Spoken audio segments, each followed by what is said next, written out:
Oman bia eni so ade hunu ne se krobia we fiasa nto kotokwa he ne Otumfuo say to otoso mienu nyame kese otwede mpo nyankopon de na cha santoma de na cha Ghana nyina wona ma santoma so aba no ayo ma bia eni so ade hunu ene ne nhira se yero santa hene ba besra won na maya hodo no mu bio won omanya sa nhira no eye Trinidad eno yero akoye no na futupa na kwankyere penti no anam so ama oman no so ababeda omo so edokan ye di akere wo hene a sabi wo hene omo ede learning partnership ede abeto oman no mienu me ka Ghana ena afen so eye Trinidad mo ena enu achi no so omo asa extend omo friendship na ma na dru scholarship omo de scholarship a sabi omo de abehye wo hene ni monyam benam so ma mabu no munim ade na wo so afiri wo maimu na school to aso mu no me kan university mu no omo so etimi akọ Trinidad akọ jentete ye na eno so aboa na achede pa otwede mpo nyankopon de ne kyeye na ebro kọ Trinidad no momi yenko ne yenkwankwhwe sede esi ekoye.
I invite our distinguished gathering to stand for the arrival of our special guest, the Asante Hene,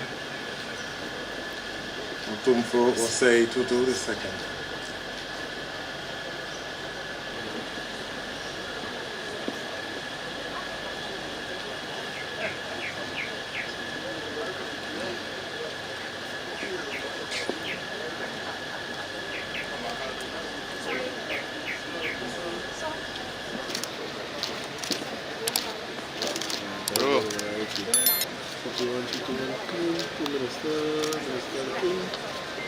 Nice.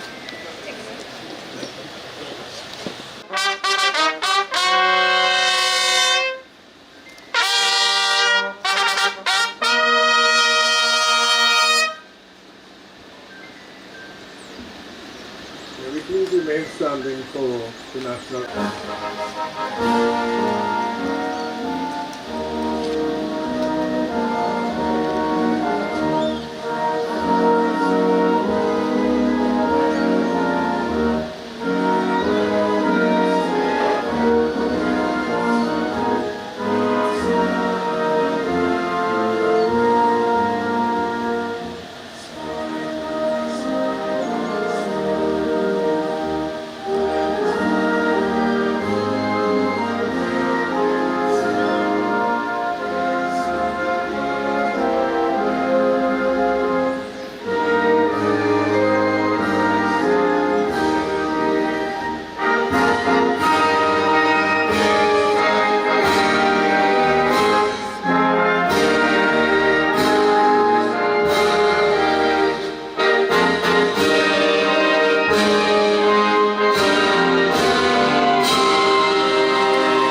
And underscores the vibrancy of our cultural links with your kingdom, Ghana, all of Africa, and with other regions of the world in the present time.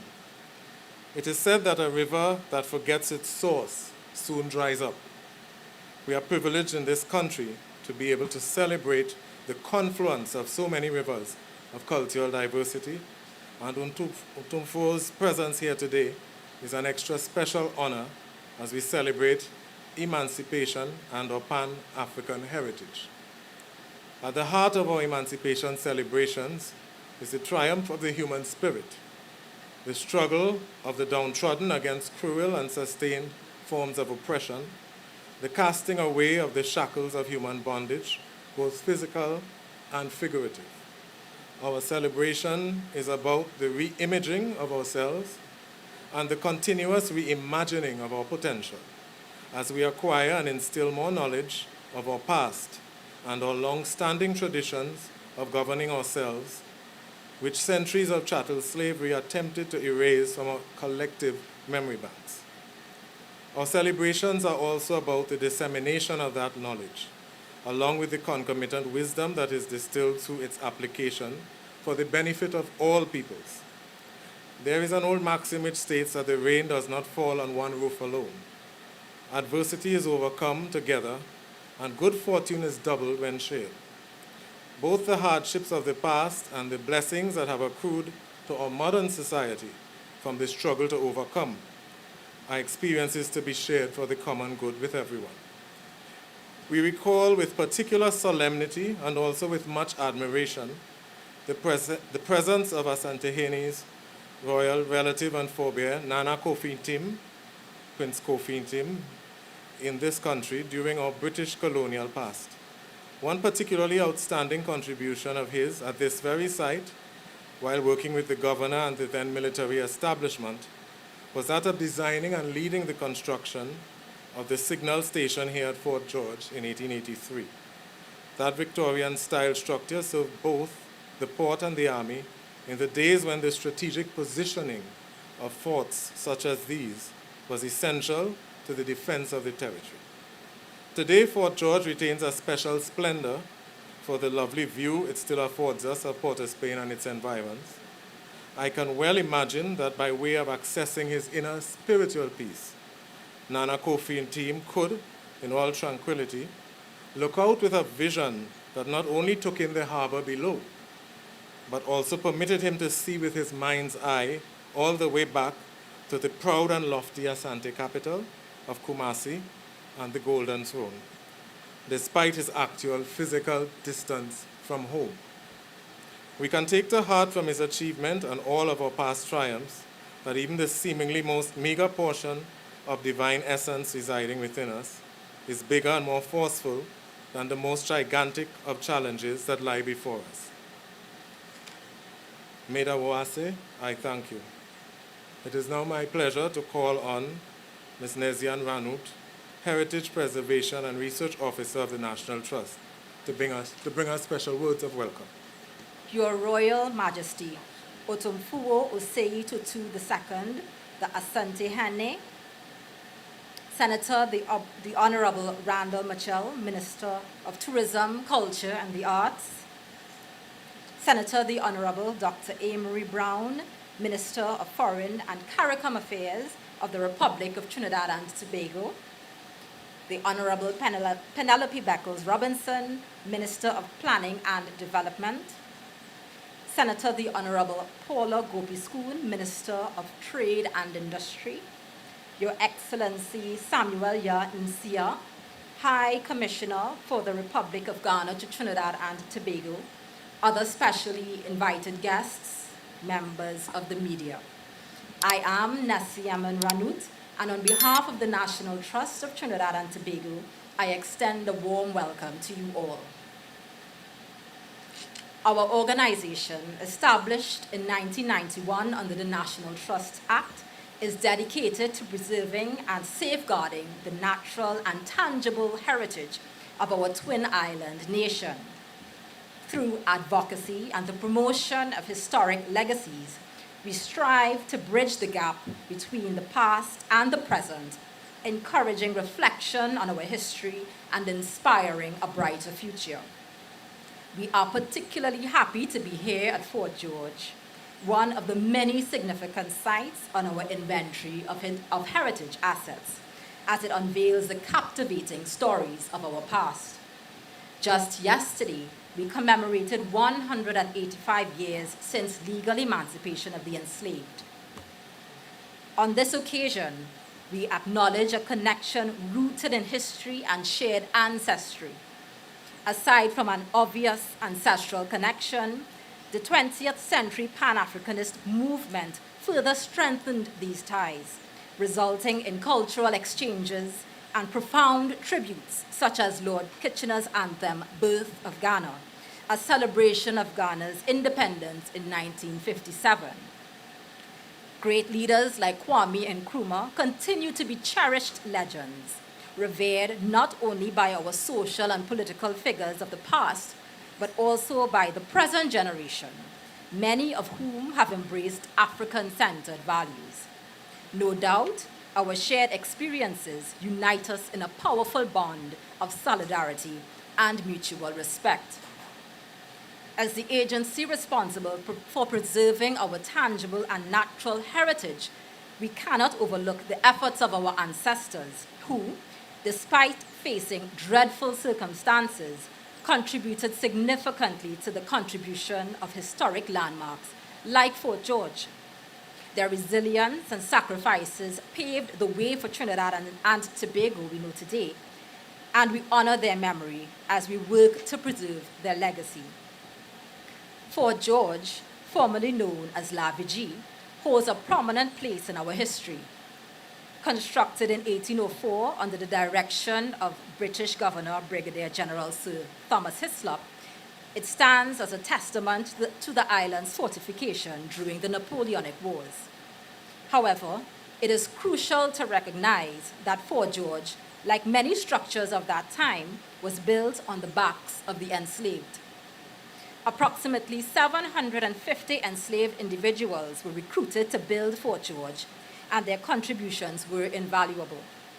Among the enslaved was Jonas Muhammad Bath, born in the region previously referred to as Senegambia. Bath's leadership and influence were pivotal in overseeing the construction of the fortress. Over 80 years later, and after the legal emancipation of slavery in Trinidad and Tobago, Prince Kofi Nti, his true name Nana Kofi Ntim, emerged as another notable figure in Fort George's history. He was born into the Ashanti royal family in southern Ghana as the son of King Kari Kari, the 10th ruler of the powerful Ashanti Kingdom. The Ashanti Kingdom had a long history of conflict with the British, spanning over 400 years before eventually falling under British rule. In 1874, King Kari Kari signed the Treaty of Fomena, bringing an end to the Sagrenti War of 1873 to 1874. This significant treaty resulted in the release of captured Ashanti individuals, but it also required the Ashanti to pay an indemnity of 50,000 ounces of gold, relinquish claims to part of their territory, Elmina, and withdraw their army from the coastline. As part of the treaty, 2 royal sons, including Prince Kofi Ntim, were sent to England for education. He was baptized and given the English name William, and he received his education in both England and Trinidad before being appointed to work closely with the army and the Governor General in Trinidad. Kofi Ntim left an indelible mark on Trinidad's landscape by designing and leading the construction within the precincts of the fort, a Victorian-style building in 1883, which served as a signal station for the port and army. Upon completion of the signal station, Kofi Ntim embossed his initials WKN onto the structure, signifying his pride and ownership of the project. While these initials have since been erased due to rehabilitation, the signal station remains a testament to his legacy, still standing here today as a symbol of our shared history. Prince Kofi Ntim later journeyed to Barbados and Sierra Leone before returning to England, where he lived until his passing. His contributions to Trinidad's history and culture endure through the signal station he designed. Today, Fort George stands as an important historical landmark and a viewpoint that offers insights into our past. It symbolizes the shared history of enslaved Africans and the contributions of individuals like Prince Kofi Ntim, whose legacy continues to resonate. Before I conclude, I would once more like to welcome His Majesty Asantehene Otumfuo Osei Tutu II. It is my sincere hope that our countries can engage in an open and broader dialogue about the role and impact of all nations involved in the slave trade and slavery. We must also recognize and acknowledge the enduring contributions of Ghanaians, citizens from other African nations, and Africans in the diaspora to the spirit of Pan-Africanism, a force that continues to shape our present. By fostering such discussions, we can further strengthen our ties and promote deeper understanding.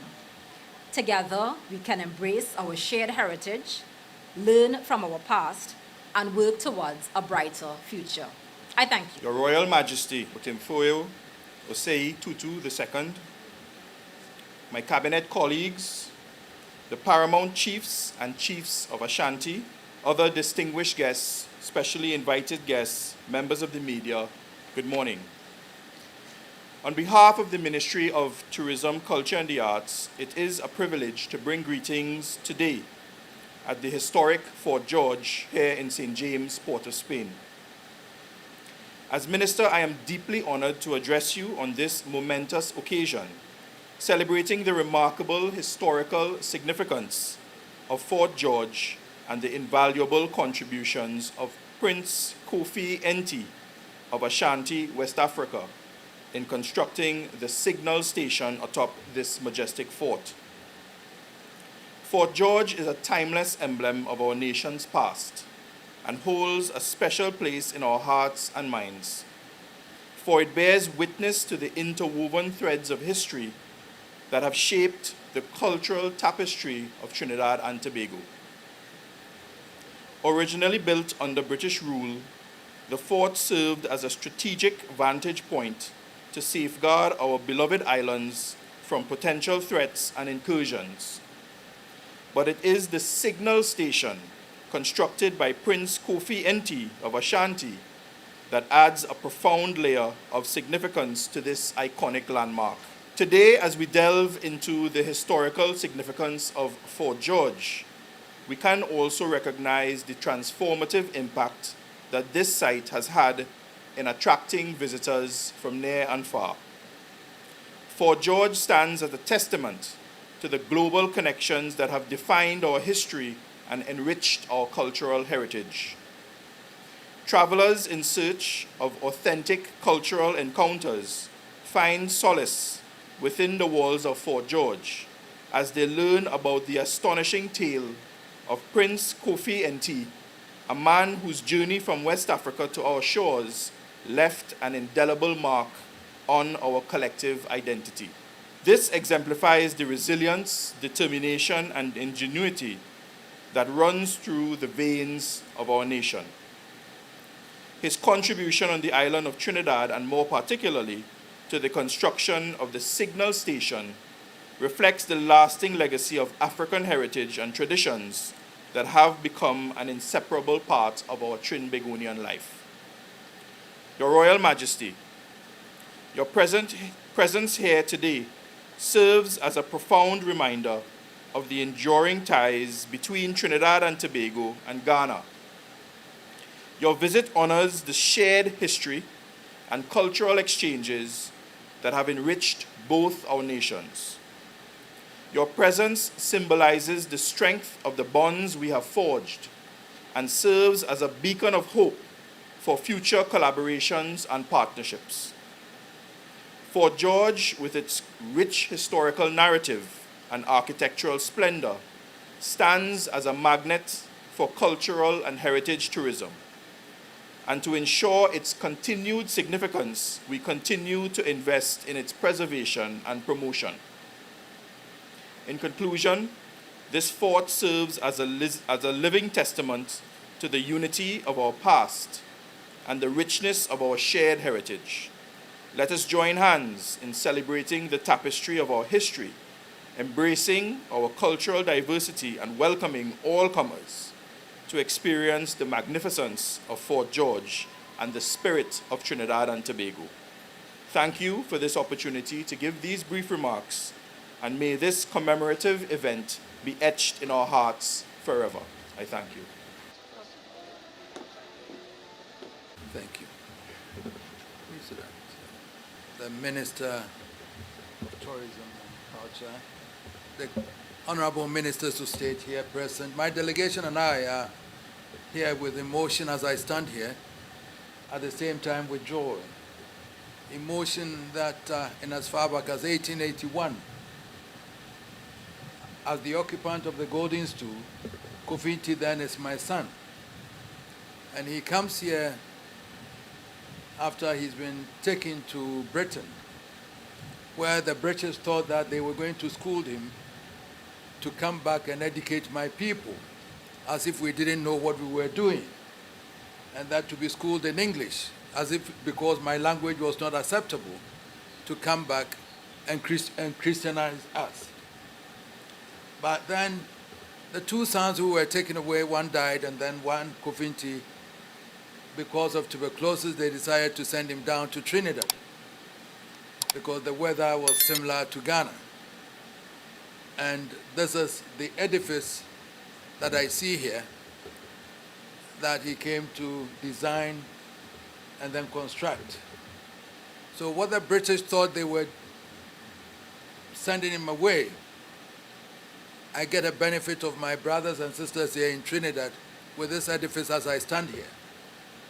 So to me, it is gladdening for me to be here, to see this from 1883, and for me now as the occupant of the Golden Stool standing here to look at this edifice and say that, and proudly say that my son designed and built it.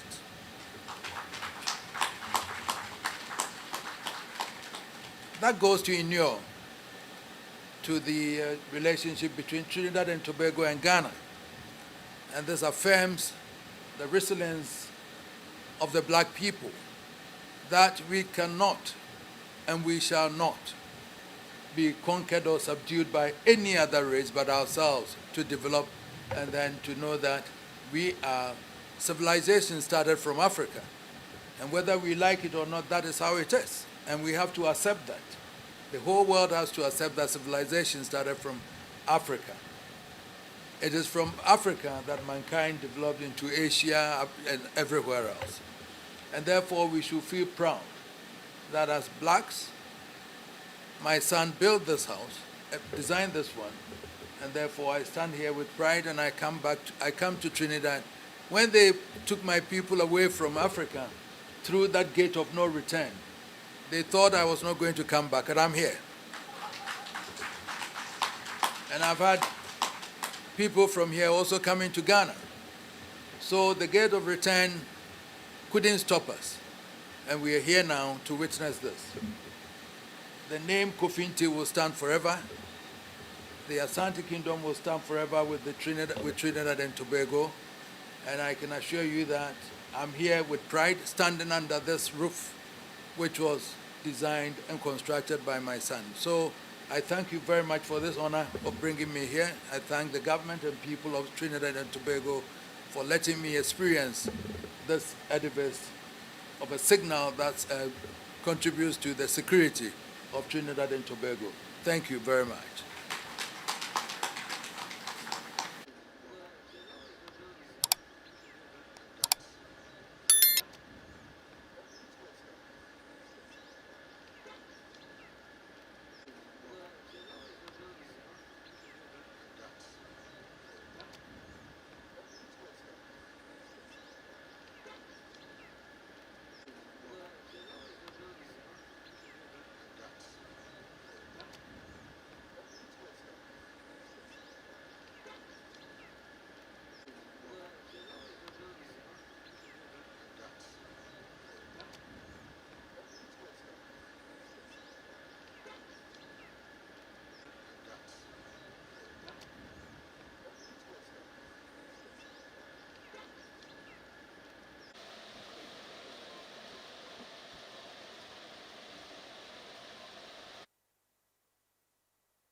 Otwede mpo Nyankopon ya adoma ye behia. De ka ne se Euro Santa hene nkoso.